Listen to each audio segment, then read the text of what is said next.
If you want to talk about a wild card of a shoe for me, meaning that it's a shoe that I had no idea whether I was going to love it or hate it or it was going to land somewhere in between, that was definitely the Mizuno Neo Vista. And today we're going to talk about how this shoe has held up after 100 miles and whether I'm still convinced that this is an incredible shoe that could be used for a number of different things. A little bit of a spoiler alert there, but let's get into it.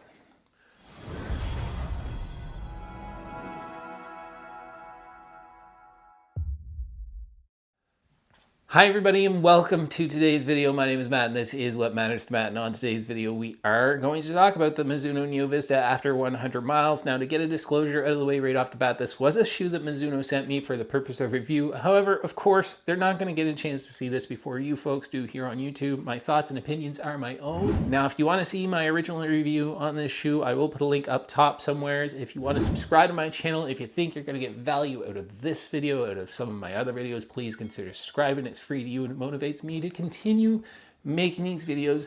Let's dive into some of the specs of the Mizuno Neo Vista. All right, so spec number one isn't really a spec at all, but probably one of the most important details is if you're buying this shoe in the US, it is going to run you $180 US. If you're buying this here in Canada, it's going to run you $230 Canadian.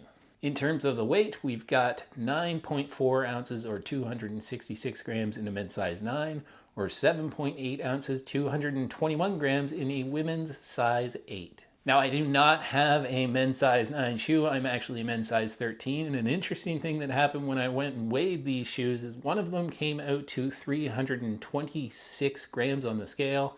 The other shoe came out to 339 grams. Now, I didn't feel that on the run. I was really surprised by that weight difference. But sometimes a variance in weight, some people like to think that it is a little bit of a highlight in terms of quality control. I haven't had other issues in quality control, no glue marks, nothing. It's been a really good shoe in that respect, but it is something to take a note of if that's something that matters to you. Now, in terms of stack height, and I believe this is for that US men's size 9, we're looking at 44.5 millimeters in the heel and 36.5 millimeters in the 4'4" and 8 millimeter drop. All right, so as always with all of my shoe reviews, we're going to go down through the upper, the midsole, and the outsole, and I'm going to tell you whether I think the Mizuno Neo Vista would be worth your hard-earned cash. We're going to start with that upper.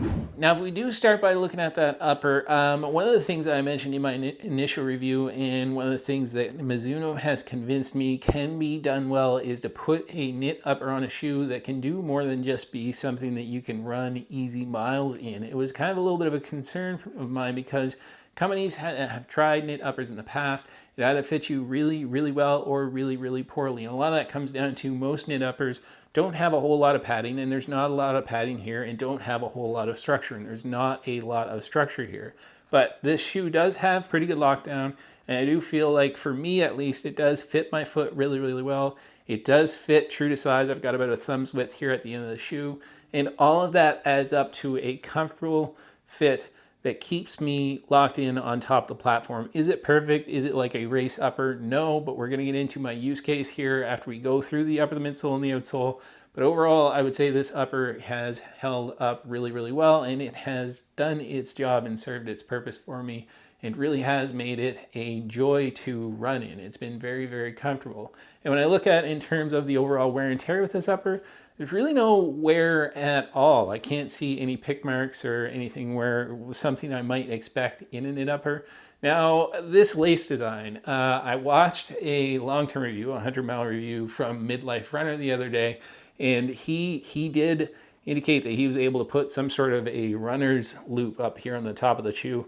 I tried it. I can't figure it out. So if you're somebody who really, really desires to have some sort of a runner's knot or a runner's loop up here, the design of the shoe makes it difficult to actually do that. It hasn't caused any problems for me. At first, I thought it might. It felt like there was a little bit of heel slippage.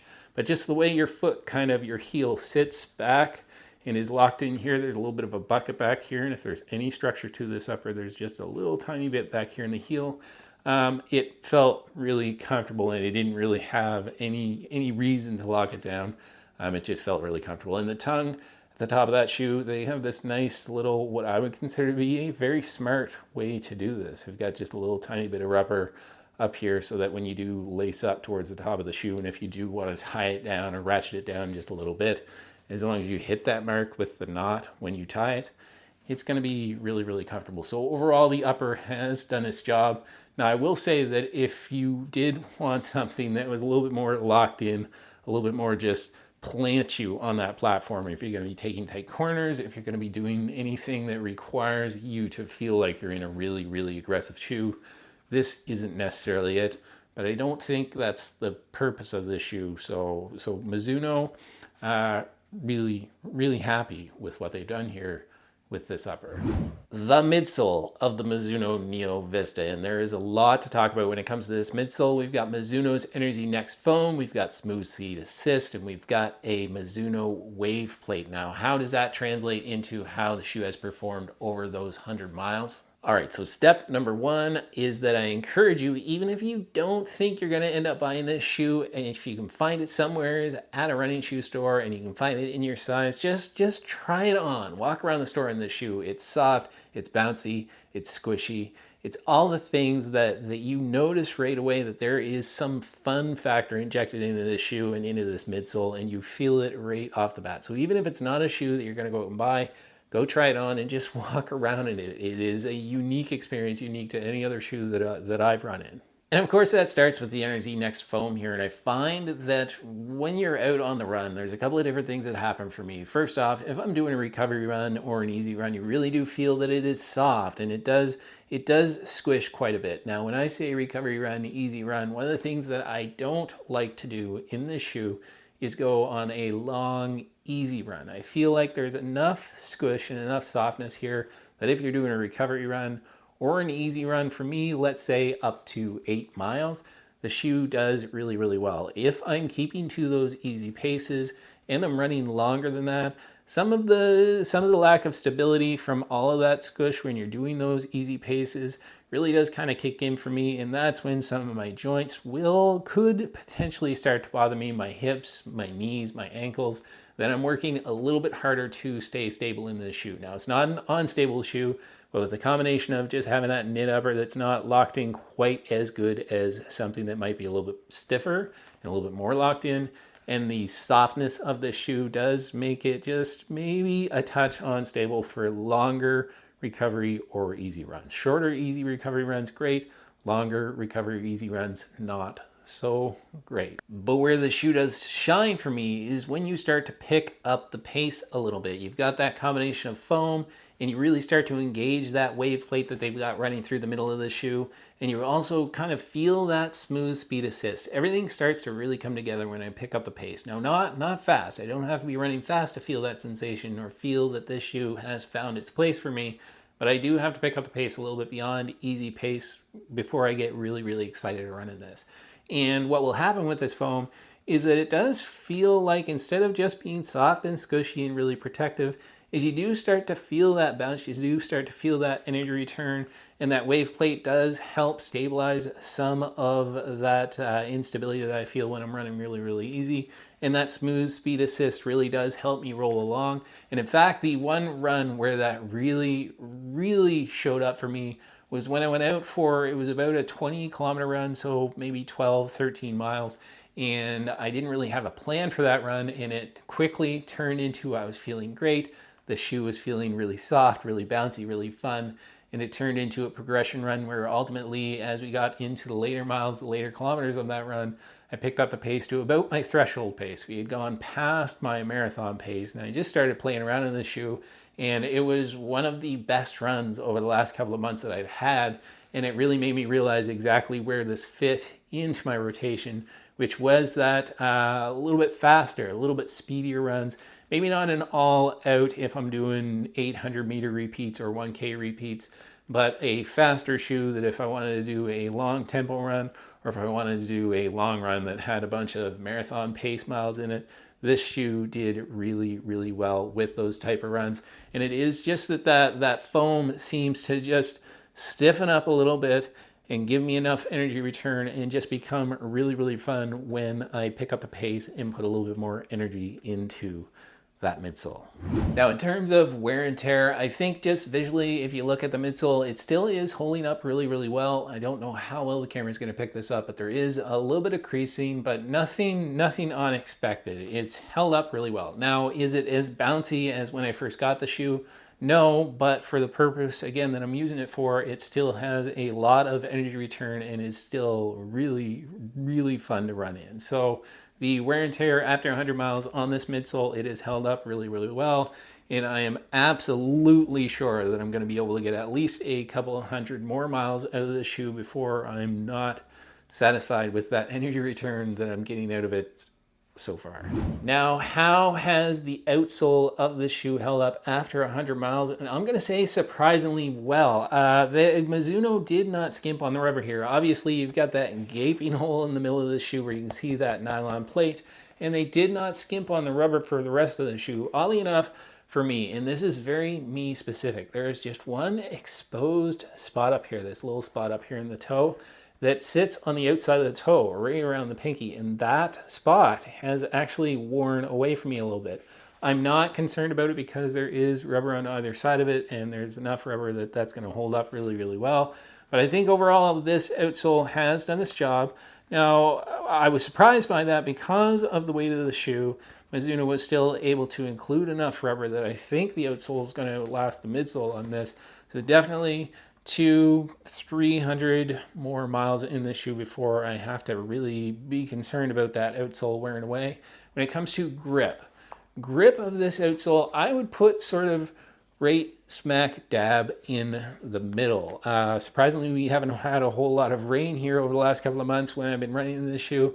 But when we have, I haven't been dissatisfied with it. It's not maybe the best in the rain, but again, the types of runs that I'm doing in this shoe, I'm not really worried about that. I don't really have to worry about taking any tight corners. I don't really have to worry about getting excellent grip in this. It's not Puma grip. It's not the Continental that you get on the bottom of an Adidas shoe. But it's done the job, it's served its purpose, and it certainly hasn't been any sort of a hindrance when it comes to running in the Neo Vista. So look, do I think that Mizuno has made a shoe here that's gonna last the test of time? I do. I think I'll probably get about, based on just where the wear and tear is, the upper has practically none at all. The midsole is showing some creasing and maybe has lost a little bit of bounce in that first 100 miles. The outsole still has quite a bit of rubber on the bottom of the shoe. I think I should be able to get about 400 miles in this shoe, and if I get there, I will come back and do another video to give you a longer term review. I've done some other longer term reviews on my channel, and it's an exciting one for me because it gets me to show you shoes that I'm able to take a little bit longer, and usually is a really good indication of how much I enjoy running in that shoe. And probably the biggest indication of how much I like this shoe is that I was away for 3 weeks in France and in London on vacation, and I've come back and running hasn't been going 100% for me, and a lot of that had to do with I just needed to get my groove back. I needed to find my running back. I found that now. I'm excited to be back running. I'm excited to be back training for a marathon that we've got coming up here in 9 weeks. Going to be lots of that shown on the channel, and when I've just needed a shoe to reach for, when I wasn't trying to put miles in another shoe, when I wasn't trying to test another shoe, I reached for the Mizuno Neo Vista because I knew it was just going to be an enjoyable run regardless of what the point of that run was. So who do I think this shoe is for? I think this shoe is going to be for anybody that wants a fun shoe to run in at a variety of paces. I don't think it's going to be for somebody who wants a shoe to do 400-meter repeats or wants something that's really, really aggressive because of that knit upper, because of the squishiness in that midsole, because you've got just a nylon plate there. Everything leans in the direction of smooth and comfortable and a little bit relaxed, but still able to pick up the pace. And if you haven't tried out the Mizuno Neo Vista, I do encourage you to go on, at least put it on your foot. It is a really, really unique shoe, and I am incredibly, incredibly happy to have it in my rotation. I think for anybody watching this video that this shoe would definitely be worth your hard-earned cash. That's it, guys. That's all I have to say about the Mizuno Neo Vista. Super excited to put more miles in this shoe. Really excited to bring you more videos. I've got some videos on the training that I'm currently doing leading into that marathon coming up. If you like this video, subscribe to the channel, hit that like button, comment in the comment section down below. Is there a super trainer or a daily trainer that you just reach for when you need an inspiration to get out there and run? My name is Matt, and this has been What Matters to Matt. And ultimately, as always, what matters to me most is my family. I'll see you guys in the next video. Step 1, wake up early, gonna rise with the sun. Step 2, get some good, some food in you. Step 3, think real hard about what you wanna be. Step 4, everybody just do your thing. Wake up, today's